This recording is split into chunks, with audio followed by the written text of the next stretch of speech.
What's up, guys? So these are my top 5 weirdest anxiety symptoms. Go ahead and smash that like button down below if you're ready to kick anxiety in the butt. And go ahead and let me comment throughout this video and let me know what your weirdest anxiety symptoms were. Let's see if we can relate on these and get a discussion going.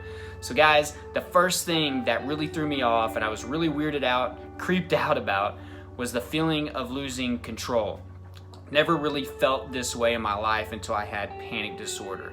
Yeah, there's depersonalization, derealization, fears of going crazy, but this was like, I really felt like I was on the edge of something of no return. And it's hard for me to really describe it because I can't really put it into words. I'm gonna do my best. So I had like this brain zap, which if you don't know what that is, it's another symptom of anxiety. I've done a video specifically over brain zaps. I had a few of these, very scary, a weird buzzing in my brain type feeling, a spazzy kind of feeling. And I had that, almost called an ambulance, but for the next 2 or 3 hours, I had this intense, weird feeling in my head where these thoughts were racing through my mind. They weren't like irrational thoughts, they were just weird thoughts. And I would try to shake them and I just couldn't shake it. And I felt like if I let it get the better of me, I was going over the edge into some weird abyss. Not anything harmful on anybody, nothing crazy like that, but I just felt like my mind was on the verge of leaving. Like I was literally about to lose my mind.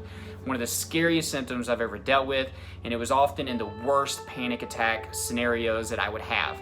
This probably happened to me maybe 5 to 10 times the entire 5 years. It had to be really built up in an extreme panic attack. The next one, guys, was chest pain when bending over. This was very weird and very concerning for me, especially if you know my story. I was terrified of heart disease, having heart attacks. I was mistaking panic attacks for heart attacks in the beginning. Eventually, I got the reassurance that I needed from the doctor and I didn't need any more tests and I was okay. But during this time period, guys, any little thing really affected my reassurance and messed with my head and made me think that the doctors were missing something. One of them was anytime I bent over, I would have this intense pressure right up here around my heart on the left side and up into my shoulder, leading me to believe that as I bent over to get something, that blood was pulling up there and exposing and made me feel this blockage that was in an artery. And the longer I would bend down to tie my shoes or pick something up, I would even test it out and stay for as long as I could before thinking I was going to drop dead, and the pressure would keep building up. What I think it was muscle tension, because once I got my reassurance and I felt good about myself, it didn't happen anymore. It never happens to me to this day, and it's been years. So obviously if I had a heart problem or a blockage in my artery, that's not going to miraculously get better, especially in a short period of time. But over time, as I got better and better, this went away. So just to let you know that you can have these weird sensations and symptoms, but once you recover or start the process of recovering, they will go away. And thank goodness that one was gone because that would scare the living heck out of me. The next one, guys, I've talked about it before, tingling and numbness. So this is a very weird symptom. The numbness, the tingling, especially in the extremities. Some of you guys get it in your face. I didn't really ever get that in my face. I can understand how that could be scary, making you lead to think that you're having some type of stroke, but that is common among people that are dealing with anxiety. Also, the tingling and numbness in the extremities. Guys, the science behind that is the blood flow in your body is leaving your extremities whenever you're going through that fight or flight response. So it's going to your core, it's trying to help your internal organs and help you get away from danger or whatever you're scared of. That's just a reaction that our body gives off whenever we're stressed. So that also explains cold hands and cold feet. Many people with anxiety deal with that, but the numbness, the tingling, it would scare the heck out of me, especially my limbs, because I would either think I was having a stroke or some type of heart attack. And I was so good at this that I would actually focus tension and symptoms on a certain area. So I would literally just have it in my left arm, in my shoulder, and it made me really, really think that there was something wrong with my heart. So another weird symptom, also very scary. The fourth one, I touched on it earlier, depersonalization. Very, very weird. I did deal with this before I actually had anxiety disorders, but I was usually very young whenever this happened. It stopped happening whenever I was about 10 years old, but from the age of 5 to 10, it always happened in a car. Whenever I'm looking out, I would just have this weird sense of detachment, or this isn't real, but I didn't experience it from the age of 10 to 20 anymore. So this got brought up in me after having panic attacks. And basically, everybody explains it differently, but it's this feeling of things not being real, everything is fake, you don't know what's real, like what are these? You feel detached from your mind. You feel like you are floating above yourself, looking at the situation. You feel like nothing is real. That was the way that I took my depersonalization. It was very, very scary. That impending doom seemed right around the corner. Whenever I got this the first time, which is the very first time I had my panic attack, it was 6 hours. It really made me feel like I was about to cross over to the other side. Now, you have some people that have depersonalization all the time and they actually embrace it. They just try to explore their mind with it.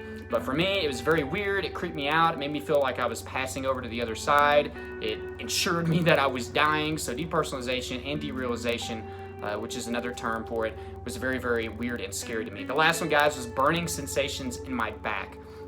Now, this occurred from knots, but the burning sensation was very weird. It literally felt like I had acid built up in my back, and it was really, really painful. I would deal with this, especially in the mornings. Throughout the day, if my anxiety would get worse at work and I wasn't exercising or stretching or drinking enough water, they would escalate quickly and become unbearable. I would have these for weeks straight.